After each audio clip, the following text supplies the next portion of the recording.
Does it work for all? Yes, for all. It's cute. Yeah.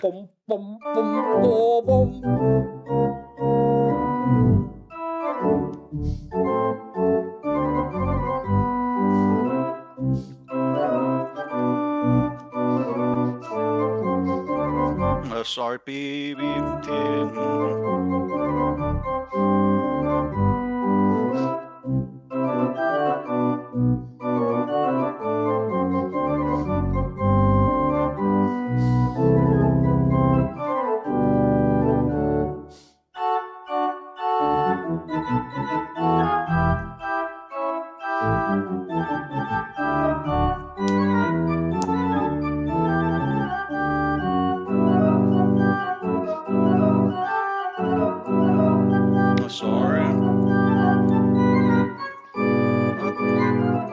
Sorry.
I added the leading tone just for you at the end. Would you like to compose music like a musicus of the Renaissance or Baroque? Imagine a custom-made path with a mentor guiding you step by step. No confusion, no abstract theory, just real music. Partimenti, counterpoint, cadences, fugues, solmization.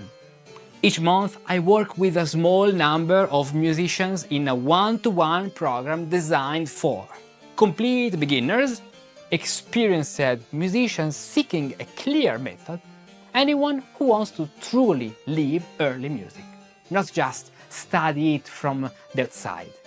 Want to apply? Send me a message through the form at this link and tell me who you are and your background, what you already know and your current skill, where you would like to go, your goals. I reply within 24 hours and if it's a good match, let's begin the journey together. I've never studied this piece because I've just written it, so please excuse any errors. You have never studied the piece you wrote. Oh no, what a shame. Yeah, it didn't exist that long ago. Okay. Okay, it works, okay.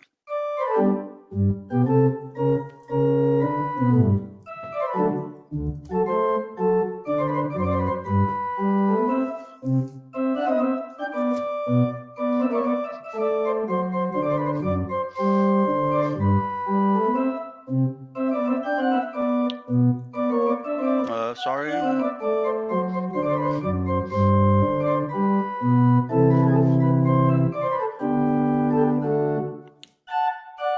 How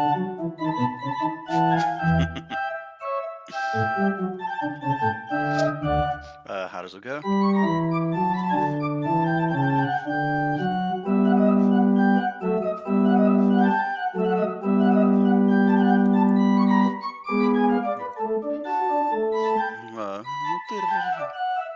What does it do here?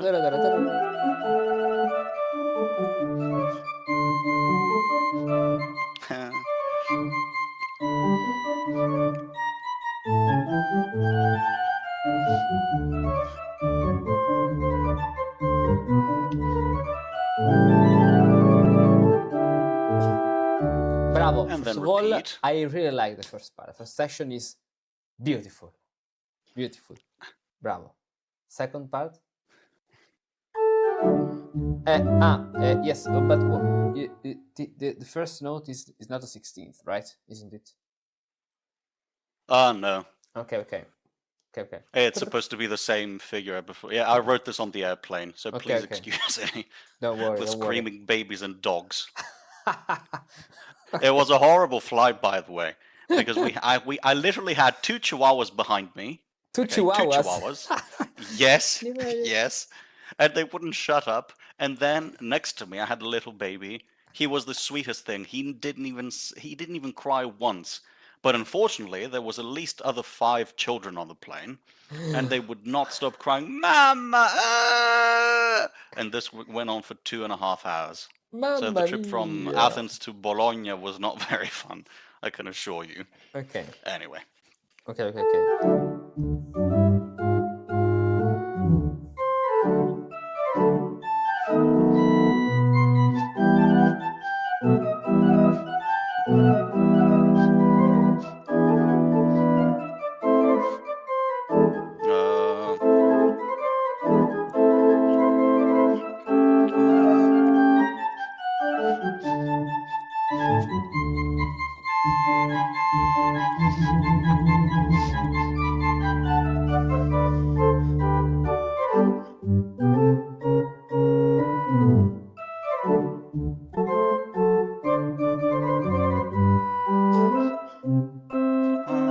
Sorry.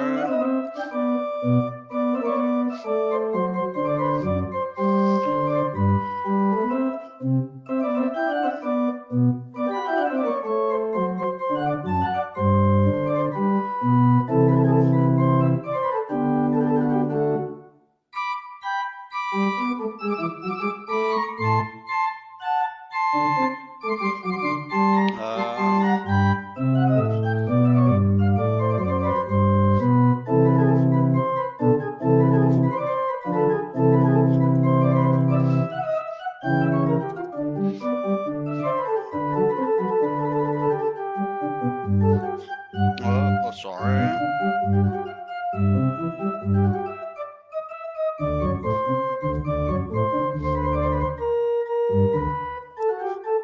My keyboard doesn't go that low. Okay.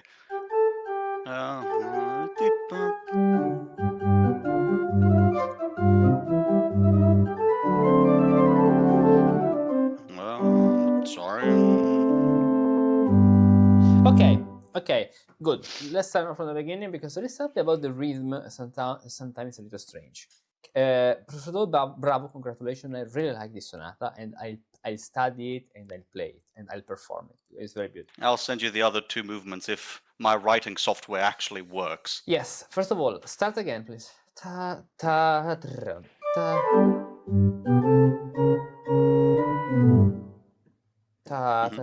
Okay, wait a moment. Ta pa pam pam pa pa pam. Okay, go. From the beginning. Okay.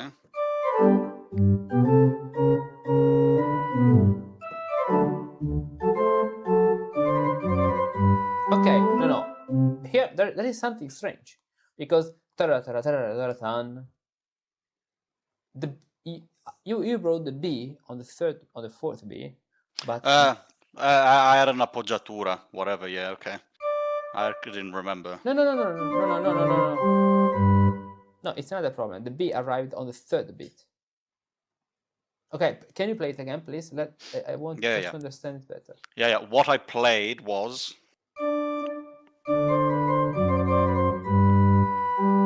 Okay. What I wrote, and what I forgot that I added the appoggiatura there. What I was supposed to play was. And so if there's an appoggiatura, you have to write it as a quarter note, a half note, isn't it? Or you want to write extensively? Okay. But It's no. I'm just saying that it sometimes, if you want to be extra clear, because I wanted to make, if you write, clear. Okay. Yeah, if I wrote two, long notes, two half notes in a row, it looks strange. You had so many short notes, and I just said, well, okay, let's make it clear that it's ta-da, so there's no confusion. Another very important thing, when you have the slur, it usually goes in the opposite side. Well, it looked very strange on top there because to me it looked like semiquavers. Indeed. And I'll let you know that some of them actually wrote it above or below. They didn't care. Are you talking about manuscript or press? It can be different. Both. I've seen both. Okay. Yeah. By the way, I'm trying to figure out what I want to do here, just to figure out my writing style, and I've been looking at various manuscripts, and because you've noticed that the F clef, the bass clef, is the other way around, but they used to write it that way too. Apparently, there's printed versions of that too. This is the cochlearius clef, the cochlea. Okay, but first of all, so what's the pattern that you have employed at the beginning here? Sorry, I pulled out the microphone. What did you say? Tell me what's the opening gambit? How do you compose the beginning? I mean, I'm not entirely sure what that is because I've been thinking of two possibilities. Because you could say.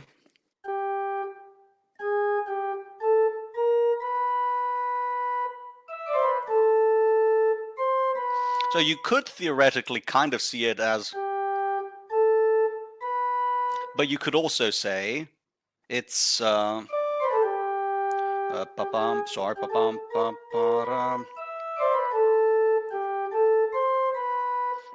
I don't know which one of the two is the most appropriate way to analyze it. It's either do re mi or one of the Mayer family. Exactly. What would you say? I would say that. First of all, the phrasing is good because it starts on beat number 4, let's say, of course, before the bar, and then the second part of the first phrase starts here, and that's totally fine.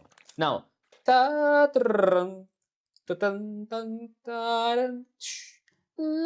so, re. So what we hear, the most important notes are to, re, mi. So it's a do re mi.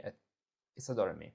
Then I agree with you if you say that within this do re mi there is something else embodied, like la, sol, do. No. It's a do re mi because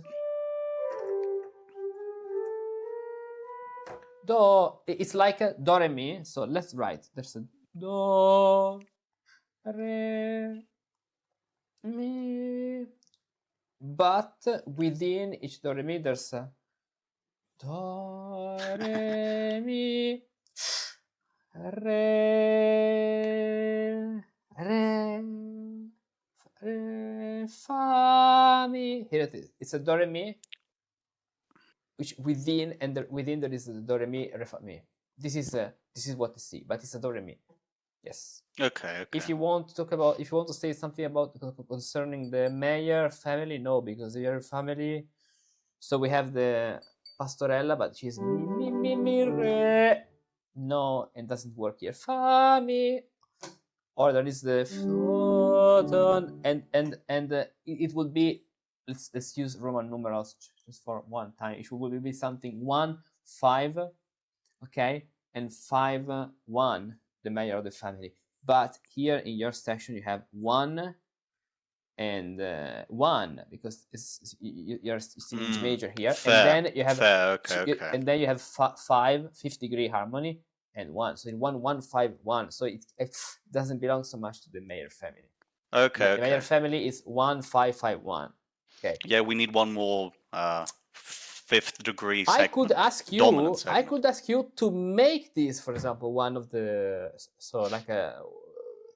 sounding like a major. If you want to make this sound like a major, then or like you should do.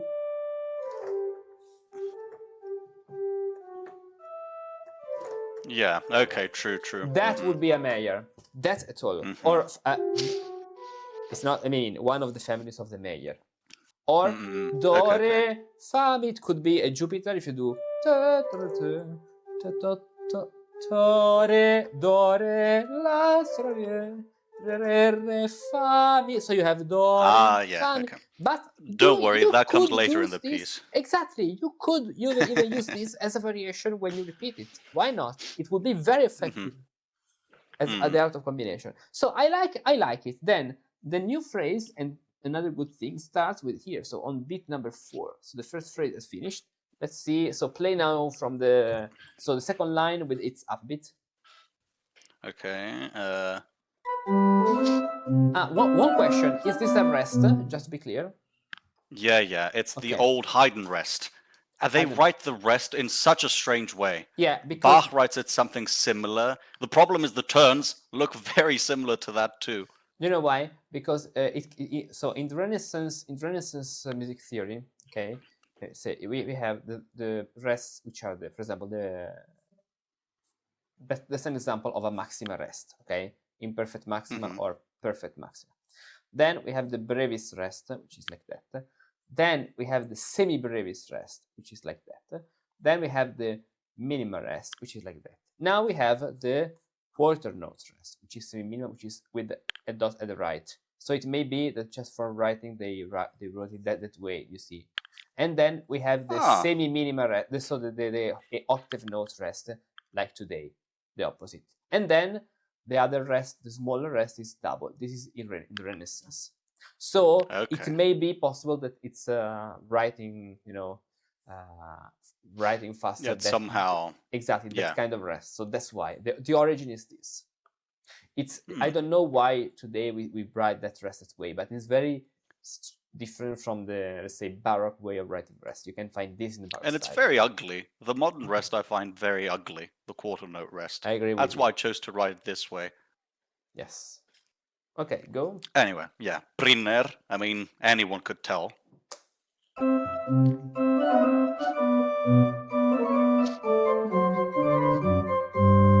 Sorry.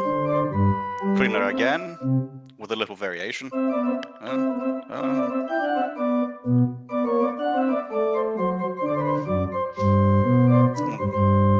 One moment. Aren't you playing this? I didn't hear it. Even before. Yeah, I forgot.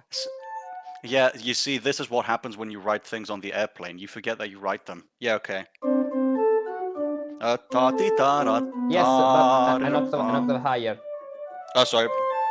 Yeah.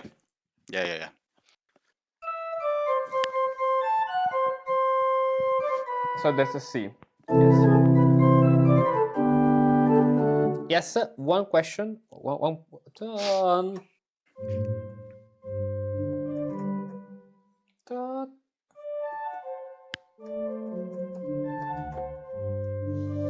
Wouldn't you write as lower that way?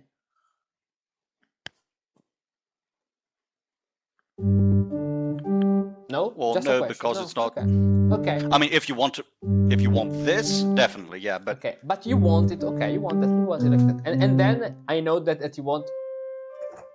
So if when I play your piece, I'll play. You will be very angry. Well, but, yeah, it's not that I'll be angry, but it's that this is not something. Well, hold on, because we've had I know, but I think it's interesting because when I first started playing, classical music, at some point when I was completely on my own, and I went to the manuscript, okay, and I discovered the incredible amount of articulation that they actually wrote. And this, what you see here, Haydn does this very often, Mozart does this very often, because it's not,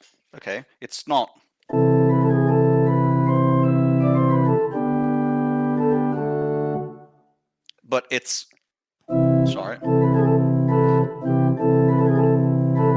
Ba-da-da-da-ram, bam. Not even the slur is legato. So sorry, the gruppetto.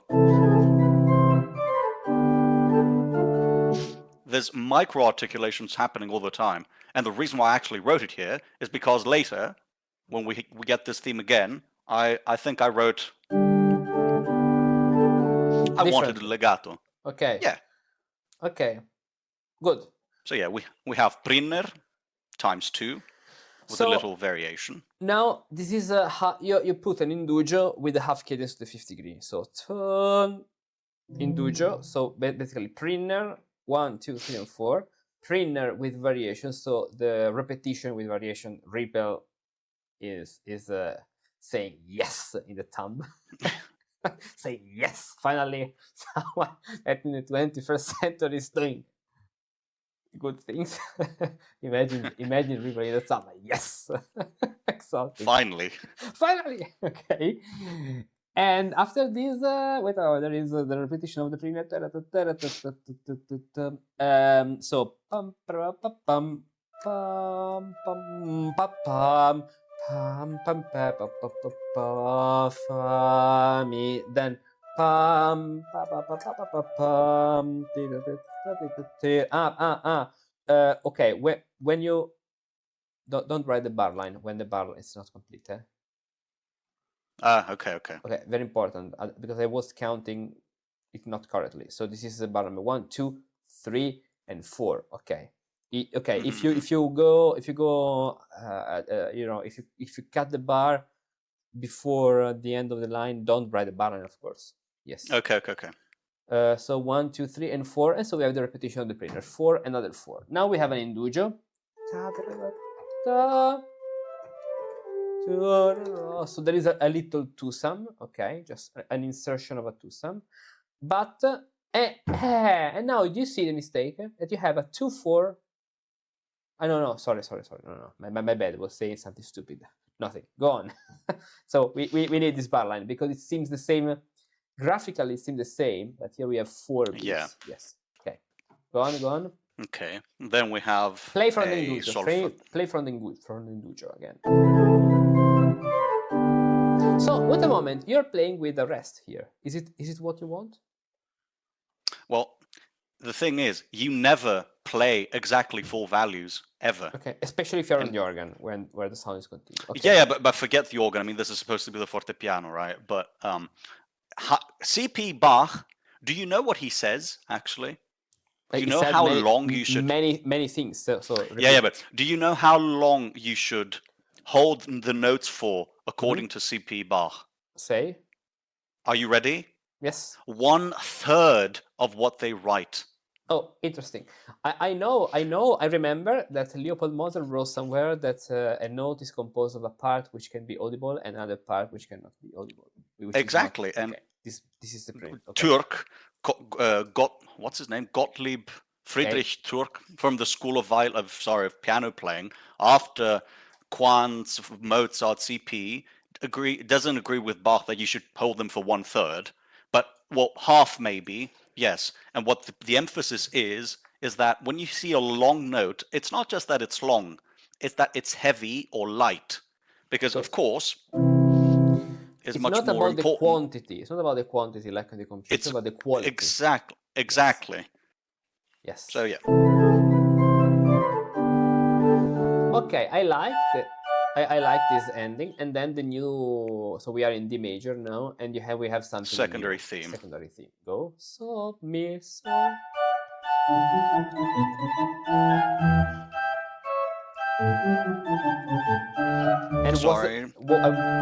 And what's the pattern you have here? Sol fa fa mi fa mi. Sorry, yeah. Now this is the question you asked me the other time. Pam pam. I would say that both can be okay. I mean, A flat, fa, sol, sol, fa, A flat makes sense.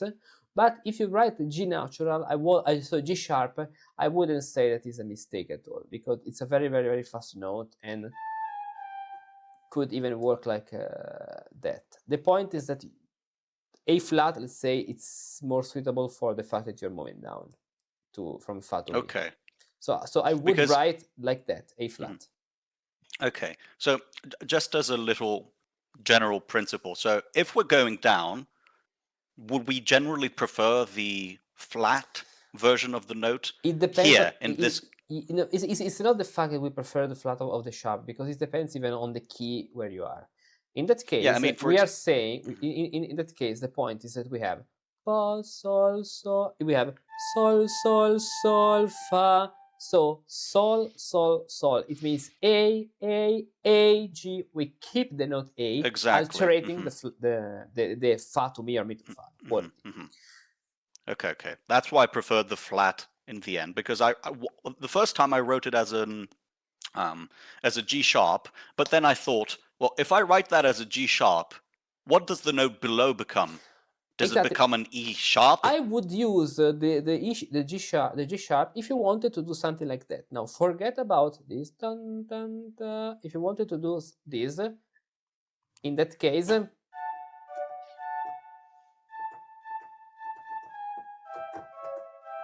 Yeah, yes, okay. G sharp. Yeah, because the chromatic, exactly. The chromatic yeah, sol fa mi, sol fa mi, but not in your case, of course, because you're aiming to the G. Okay, go. I have a little question here, sorry, about how to write this properly. So in the left hand, I have an eighth note rest, and then the eighth note, and then two eighth notes in a row, in the first bar of the system here. Yes, according to the fact. So first of all, one very important thing. I don't know if this can be considered common time actually, because it seems to be more alla breve time, so something like that. You see? Because if I beat the tactus, considering it's an allegro, ta trom pa pam pam param tran ta tan tan ta tan tan tan tan tan tan tan tan tan tan tan. So it's more alla breve time. And I was thinking of that too, and I wasn't sure what to write in the end. That. And about this, so this way, maybe down. Would you? Yes. I mean, if it's common time, would you or not? Yes, I would do. I would you because here you have nothing before. Yes, in both cases I would do that. Okay. I was wondering about that. And then of course down usually because of the. But it's a graphic thing. You can do whatever you want. In general, the principle is that if you have notes above, you write lower stems. But you know that. Okay, go on.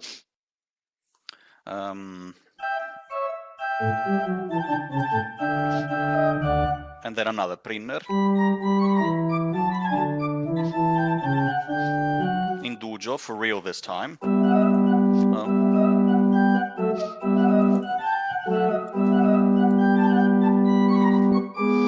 Diminished. 6/4. So wait Sorry, a moment. F natural, right? Ah, yes, of course. Okay. Sorry. I ask you this not only for that section, because then you're going to repeat that, and I found something strange. I'll tell you right now what's the strange thing. When you repeat that indugio, when you were playing this, I saw that C, but it should be so even here a B flat. No, a C. So it should be a C sharp and a B. Oh yeah, C flat. sharp. Okay. Yeah. You were playing that. I said, okay, wait a moment. It sounds good, but it doesn't correspond. Okay. Yeah. Okay. This was when I was getting sleepy on the plane. It's because of the dog. The two dogs ate your homework. I know that. No, they didn't. Thankfully, they didn't. Okay. Go on. Bravo the indugio. This is the indugio 6/3. Tin tin tam taran tan tan ta fa la. And with a diminished then chord. Okay, go on.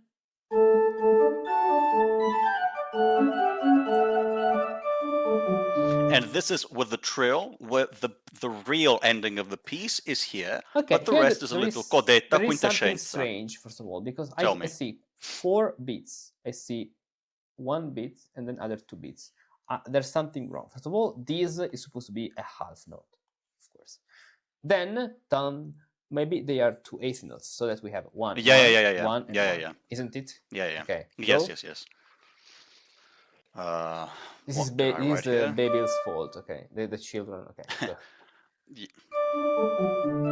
Okay. One moment. Even in that case, 1, 2, 3, and separate this because it seems to me that you are tying. Yeah, the little wave is okay. Yeah. So 3. Okay. Go.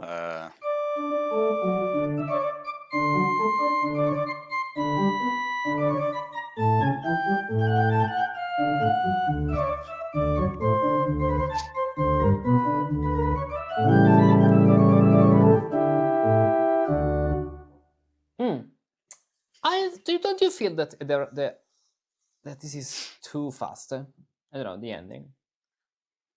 What do you mean? I don't know. I'm expecting something a little more at the end. That's the point. Okay, you want it's, you did it's called the volevi cadence. Okay.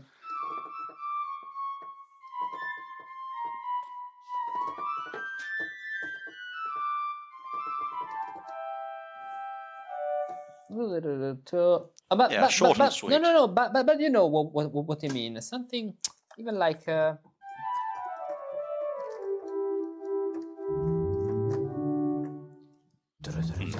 No.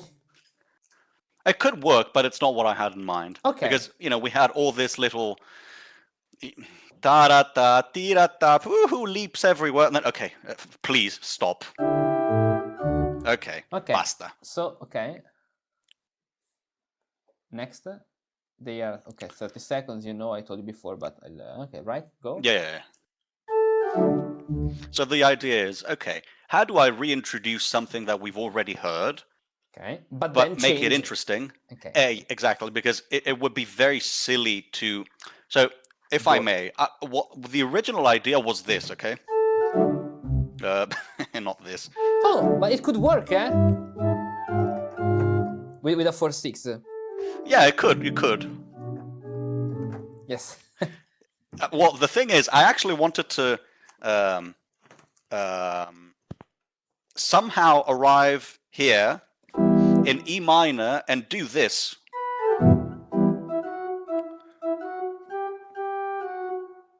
Okay. But I thought, stating the entire theme in minor sounds a bit too much. I need to change it a little bit. Okay. So I said, I basically did the, okay.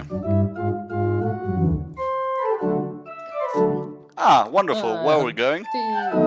Bravo. Volevi. Good variation, because you keep the first part, the first section, let's say the part A of your opening, and then you change it.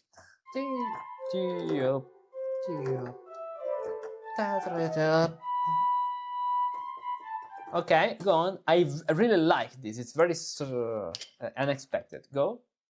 That was the point. It was an error, because all great things happen as an error, right?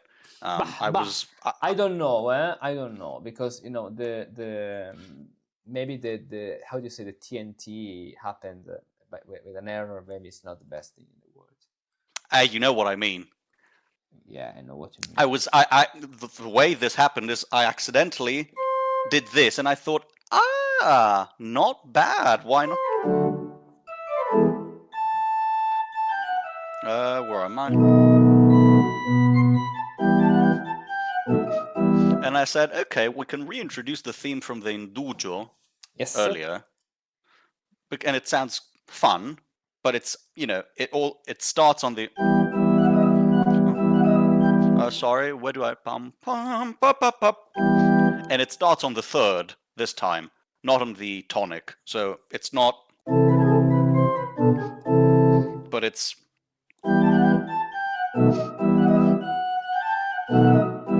Okay, where do we go from here? I don't know. And I thought, this could work. The same thing. Okay, so bravo. I like this because the main key is G major. Okay, So G major is the steward. Now G major is a steward, and the minor relative is the shift med. Okay, so here you're using the 6th degree. So a G major, the minor relative is E minor, so you're using the shift med. So you pass through the shift med, and then you go to A minor, which is the errand girl. Okay, so we have Ripple is having a good time in his tomb right now. Yes, Ripple is saying, finally. Party from beyond the grave. Exactly. So here we have the shift med, and then here we have the errand girl in A minor, errand girl. And of course, I mean, to be perfectly sorry, go ahead. Yeah, tell me. No, I will say errand girl, but even errand boy, yeah, because we have to be inclusive then. The reason I did this is simply because I've heard it somewhere else before, and I thought, okay, yeah, sure. It works. And it's also, it's kind of unexpected too, because when you... Yeah, it's because you're turning E minor into major, so chromatically. Into E major becoming the 5th degree of A minor. So it's a relationship of a 5th. Go. Mm-hmm. So play. Let me hear it from the beginning of the 2nd section. I want to see how it works.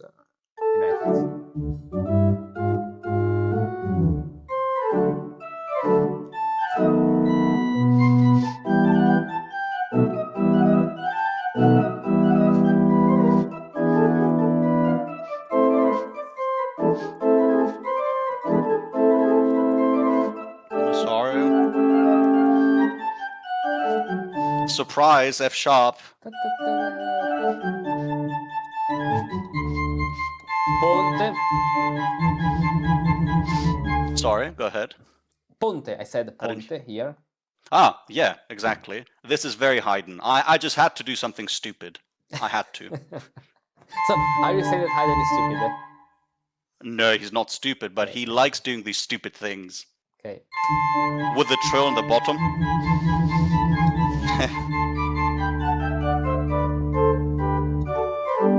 Okay, one thing. You have this figuration. And even at the beginning, you're using this figuration. And even here, you're using this figuration. Now, my question is it intentional that you are repeating the A or not? Because actually, this A shouldn't be there.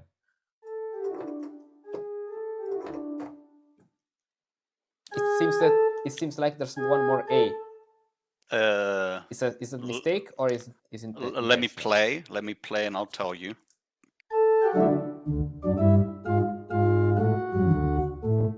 No, it's an error. Okay.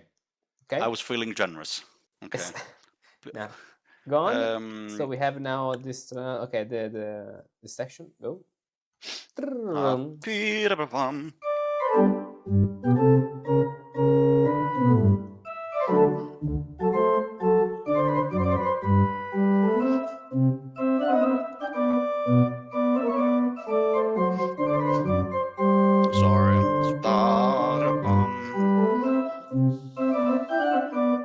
And then here, given that it's the 2nd time, I thought, let's be even more silly.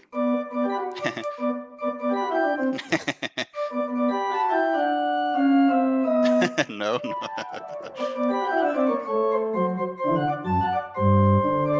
Ta ta ti ta ta ta. Did I write it here as well? Wouldn't you write slower just on the first 2? Yeah, of course. I just forgot to write it. Okay. Then let me see one thing.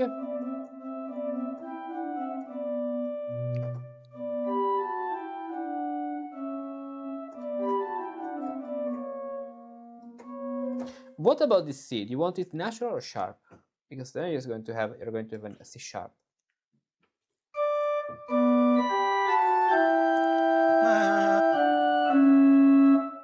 No, natural. So, but you know what? Because in that case you're descending, I would write a B flat here because it works like a fa super. It works fa sol do B flat for the same principle we had before. Because it's B flat, because it's chromatic and it's a perfect augmented second, and if we were in the minor mode, fa, la, re, borrowed from the, so in the major mode, but borrowed from the minor mode, fa, sol, do, so B flat. Okay. Okay, go on. And then tira papa. Buonanotte, ciao. What on earth am I playing? Yeah, what's wrong here?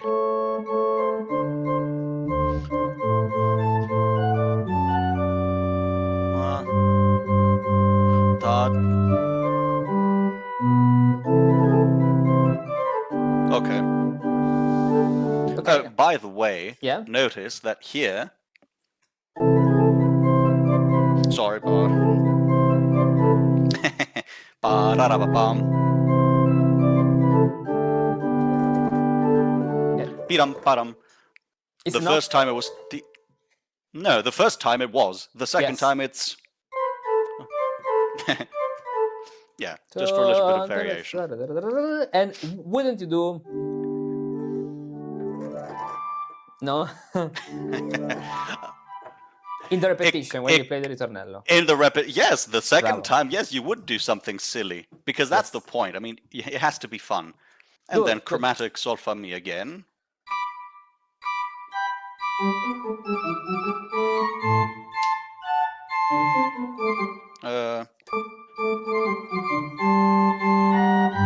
A little change this time.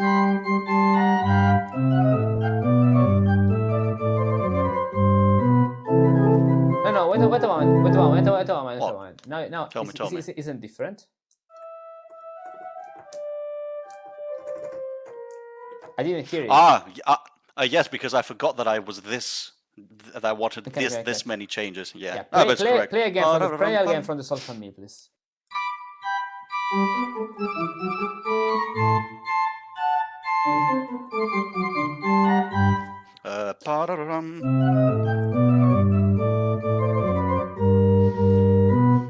Okay, one question. What do you think about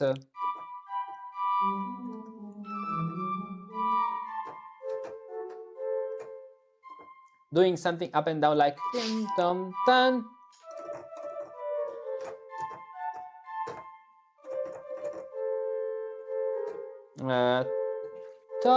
Something like this, and then going up. So to shift the octave, up, down, and down. It could work. It's just not what I had in mind, but it definitely could work. Maybe in the variation, in the repetition, you change the octave. Yeah, it could work. By the way, you understand how against the grain you're going by saying that you would do these changes in the repetition, right? I 100% agree with you. But even people in the early music practice and the historically informed music scene, let's say, they wouldn't dare do these things in the repeat, even though it's obvious by every single treatise we have that this is what they wanted you to do. But yeah, I agree. Do you remember? So no, you cannot remember. But do you know that? I think that 1 or 2 years ago, I was talking with someone from the United States, and it told me that in a piano competition exam, in a piano competition, one of the evaluation things, one of the things that were about to be evaluated, it's something called like fedeltà alla partitura. How would you say this in English? Being I don't remember the fidelity to the original score, the score. Yeah, to the score. Yeah, being faithful. Being faithful to the score. But that's totally shit. Totally shit because that's not the way they played. Because that's the problem is, okay, that's exactly the problem, because they say one thing and they want another thing. Because when Haydn, for example, writes, or when he writes and not, they ignore it. It's the same thing I did earlier, right? All this micro articulation, or if you look, for example, at the next the following system, this micro articulation is all over the place in the classical repertoire, and no one does it. Okay. And then they say, "Oh, we need you to be loyal to the score." I agree. It's stupid. They're hypocrites. That's what they are. Let's go on. So play the Sol Fa Mi and go on. Bum, bum, bum. Bum.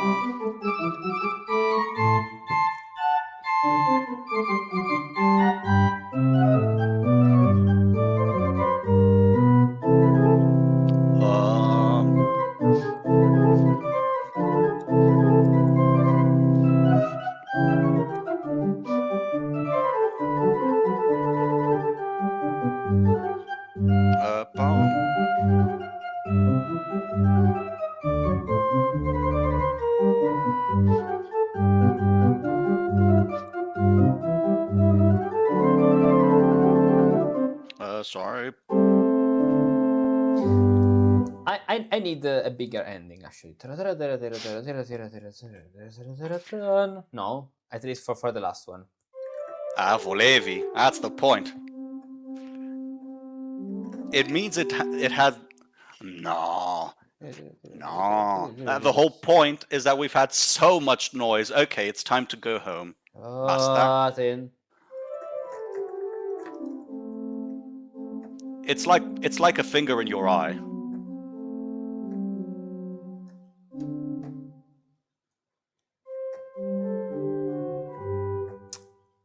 Do you know why? No, do you know why? No, I know why. Because you're ending with the third in the soprano.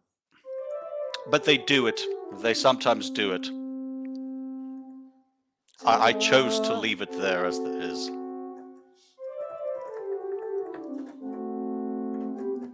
Wouldn't you do at least for the final cadence? I understand the cadence in the middle of at the end. I chose not to. I chose not to. I could have.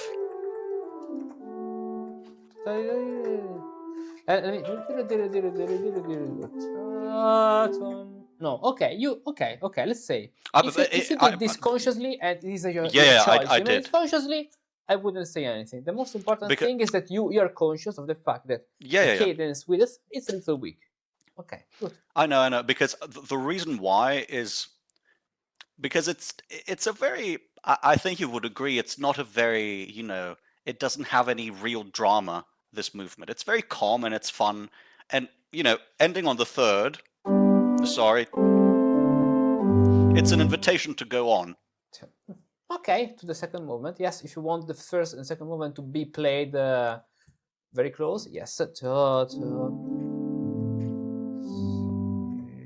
Especially since the second movement is silly again. And I don't know how it's the second movement, but if you do.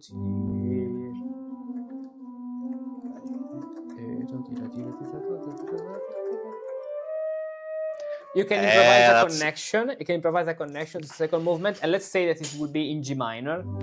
So it's in C major. Okay.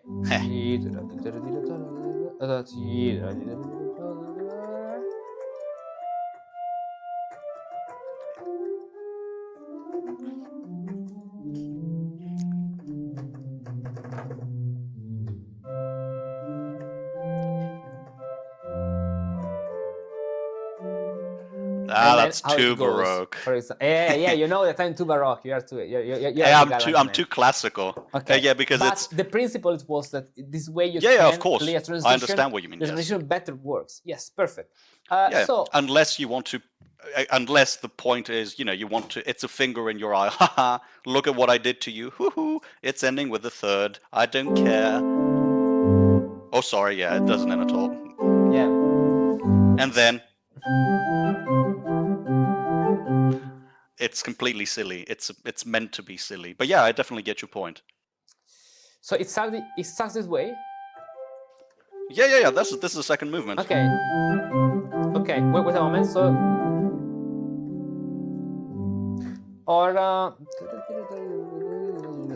do you know something maybe to improve this a little, keeping the third? Instead of the A, put an F sharp. What do you think?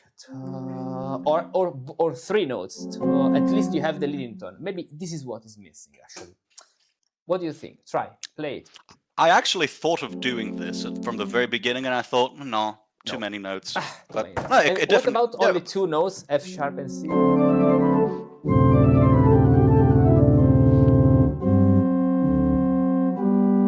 It's much more conclusive, yes. Oh yeah, but I don't. I know. I just don't want it to be conclusive Okay, here. okay.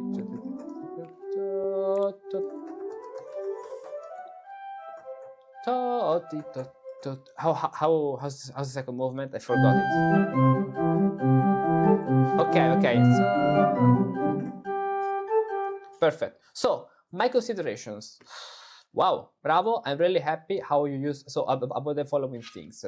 If you ask me, what are the very good things that I really appreciate? One, the style, because the melodies you wrote, they are totally in style. One. Two, the other thing I appreciate is the phrasing. You build phrases in the perfect Galant way. So where we have sometimes 2 + 2, then 4, then you were conscious of the pattern you use. So the do re mi here, the beginning, then followed by a printer with repetitions, then the induge, then a little cadence 4 5, which is like a short induge. So you are present in the induge, but you don't develop it. Then the second thema, the second subject, second theme, and then the real indugio. And you're conscious of the indugios, you're conscious of the diminished 7th scale, then the elaborations, variation, the codetta. And then crescenza. Yes, so all of this is very well organized. This is something I really appreciate. Only a couple of things. I have only a couple of considerations to say about the second section, because we are in alla breve style. Maybe, okay, this section here, but wouldn't you write half notes, considering that then you'll play them shorter, because we are in alla breve style? What do you think? Let me think. Because then you'll play them shorter than half notes, of course. But it's because of pam pam pam pam pam pam pam. I imagine them that way. I'll play it one time. Yeah, tell me what you feel. So pam. I would write them. So you mean the one on the beat? Yes. You would write a bit longer. Yes. Because it's like when you're speaking, you say come here. Okay. Yeah. You're right. And because it loses there's no difference between the two. There should be no difference between the two if it's written like that. Yeah, half notes would be better. I agree. In this case. Now another question. Is it intentional? Can you hold that thought for 1 second, please? I need to go to the toilet real fast. Can you wait 1 second? Sorry. No. One question. Is it intentional that you want to resolve the 7th ascending, going against the rules? It is intentional. I mean, do we really care? Yes. No. I mean, it's not polyphony. It's a keyboard pieces. So I could say that it's going here, and then an extra voice is going to be added. Yeah. Okay. I just want to know if you did it consciously. If you did no. Because yes, it's okay. Because the point was, I wasn't really thinking this in polyphony. The one time I'm allowed not to think in polyphony. I thought, I mean, it's color, really. Okay. Yes. Makes sense. Good. Go to the bathroom. Because you can't do that. I agree. Ta resolves down. Should be ta, but you can be a little, you know. Tasteristic. Exactly. You can go against, say it, against the current. How do you say in English? Against the grain. Against the grain. Contro la corrente, prendi la scossa. Go to the bathroom. Theoretically, you could also have. Yes, but it's too much here. It's too much. Yeah, but I know. But you could imagine it being there, and then it turns into a. Or unless you want to do.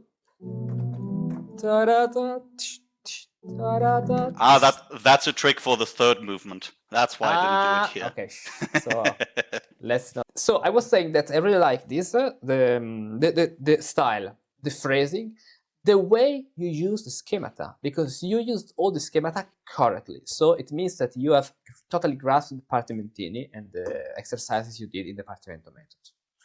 Yes, and you applied all the schemas in the best way possible. I'll tell you honestly. And you have to admit, my writing has become much better. Yes, at the beginning it was very I mean, horrible. ignore the few errors here and there because of, writing on the Okay. plane. But Yeah. And it means that the Partimento method is the best thing in the world to learn yes, of course. schemata. Of course, and it's not joking. It's real because you studied all of them, and you studied the Nujo, you studied the Do Re Mi, you studied the Sol Fa Mi, you studied all the things, all the modifications, and other things I like is how you developed the beginning of the second section, because you could repeat the same thing, but that would be boring. But on the other hand,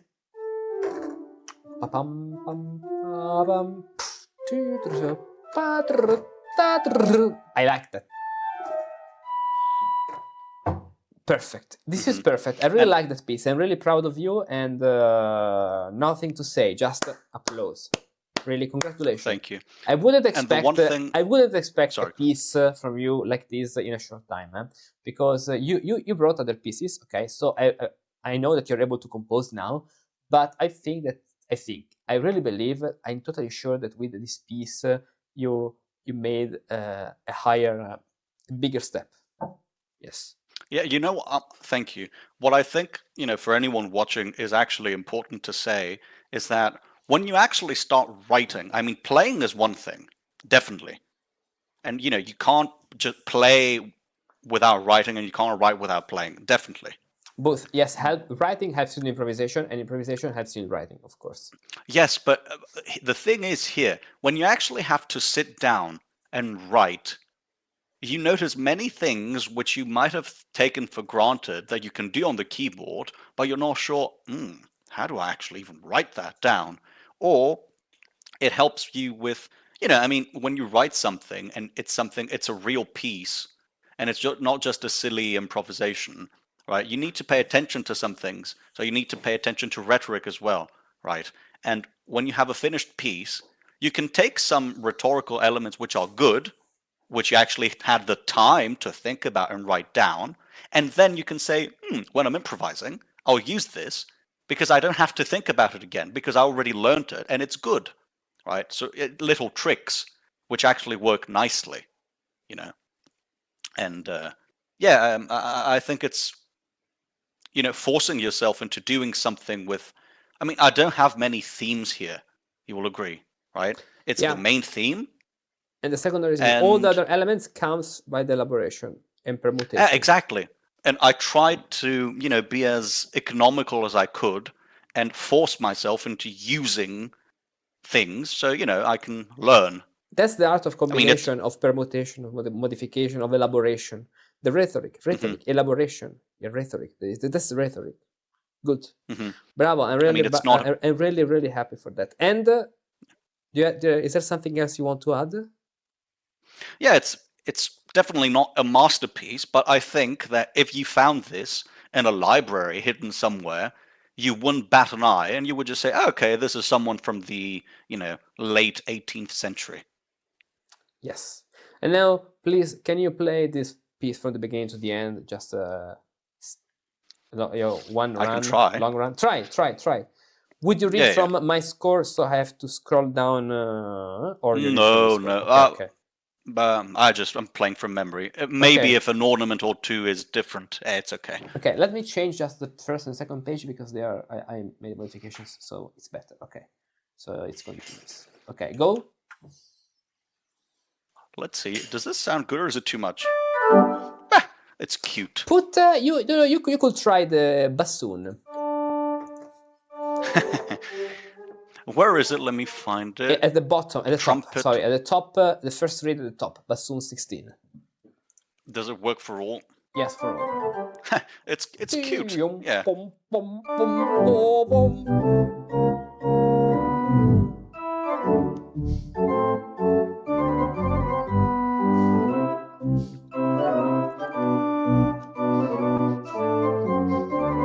Oh, sorry, baby.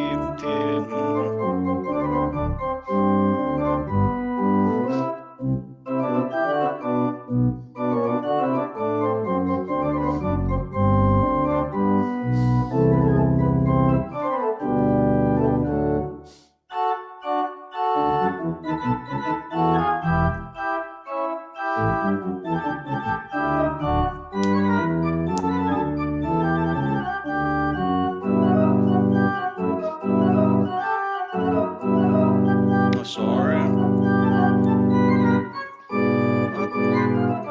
Sorry.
Tappa.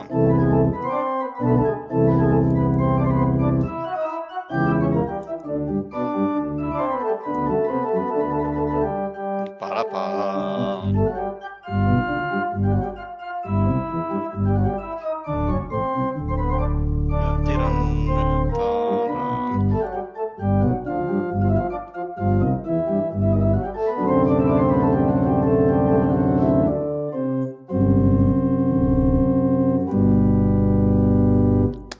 Bravo, bravo. I added the leading tone just for you at the end.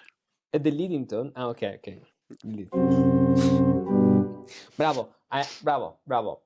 Do you want to learn how to compose music in the Renaissance or Baroque style?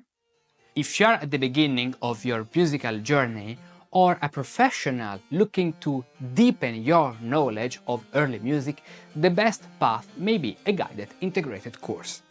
Composing in the style of the 16th century or the 17th and 18th century requires much more than knowing harmony and counterpoint.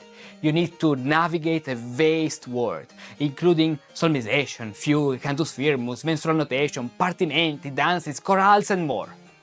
To avoid getting lost, you need an experienced guide, a musicus practicus who knows the path, walks beside you step by step, and helps you overcome each challenge with tailored exercises, attentive feedback, and continuous dialogue. Have a question about a topic? We'll discuss it. Stuck on an exercise?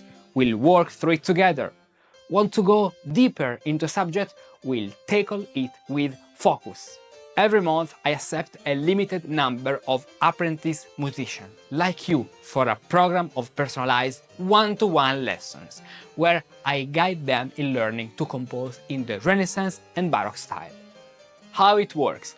During our one-to-one lessons we focus on 2 and 3 voice composition, counterpoint and partimenti, practical exercises on historical style, schemata, cadences, voice leading, models, patterns, and much more. During the week, you'll also follow recorded lessons on repertoire analysis, pattern structure, tones and modes in polyphony, rhythm of historical dances, and everything else you need to progress. This way, each individual lesson becomes focused, effective, and productive.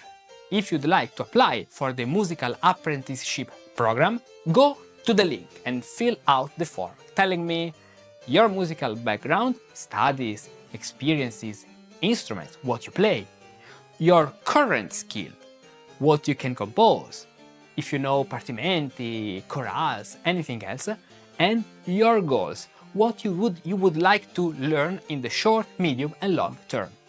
I'll personally read your message and get back to you within 24 hours to let you know how we can work together.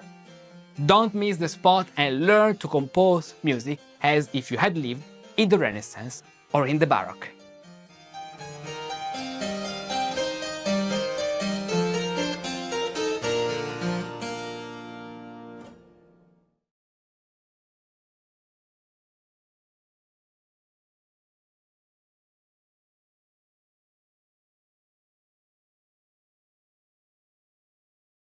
What if you had been born in the wrong era? Imagine being born in the 17th or 18th century Italy and setting out to become a musician. Or perhaps in the Germany of Bach or in the France of Couperin. What would you have studied? What kind of musical training would you have received? How would you have learned to compose in the style of that time? Today, wouldn't it be wonderful to follow a clear, authentic path that guides you step by step as if you had truly lived in the Baroque era? Not just to study Baroque style, but to think and write music like a true musicus of that time. In the past, I searched for such a path, but I never found it.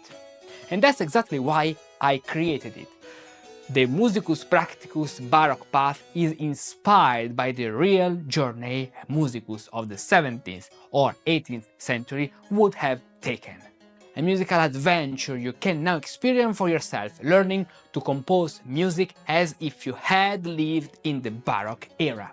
Discover all the levels of the Musicus Practicus Baroque Path on the Musicus Practicus Academy and start right now with the free levels on the platform. Then choose the full path that suits you best and continue your journey into the art of Baroque music to learn music as if you had lived in the Baroque